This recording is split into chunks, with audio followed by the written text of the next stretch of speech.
Giêsu khả lịt lời uốn chùa lời hỡi khói nhang cuồng tiếng an na phai khói dù bọn là hứa dễ tổ xa mưa không tan trao khắp chung khói bay chào Khalid Ona chào Khalid Ona mưa không tan trao khắp chung mưa khói xôm chờ nhang tôi nắng qua muôn mơ mưa không tan trao chung bay chu chờ mi tựa cắt khó cuồng cha ê lại mi tựa tô khôm hậu mi quam gian mi tựa hào trường hua cha muôn mơ mưa không tan trao chung bay chu chờ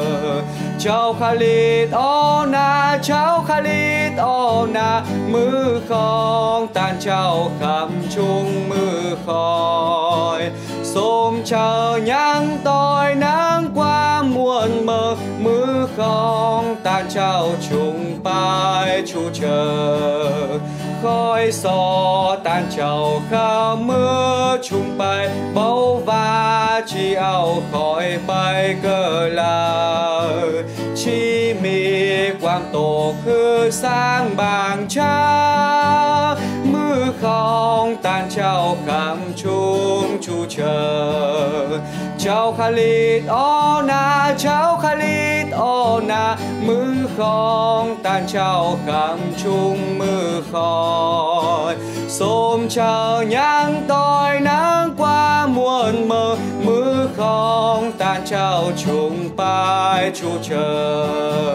chờ mệt na vía cho láp ta bay húa chờ khói tô khói quam ra trà giòn khói chỉ lại du mương diền ban tôi chào Khalid mưa na bao tùm chào Khalid Ona chào Khalid Ona mưa không tan trao khắp chung mưa khói xôm chờ nhang tôi nắng qua muôn mơ mưa không tan trao chung bay chu chờ chào Khalid Ona chào Khalid Ona mưa không tan trao khắp chung mưa khói xôm chờ nhang tôi nắng qua muôn mơ mưa không tan trao chung bay chu chờ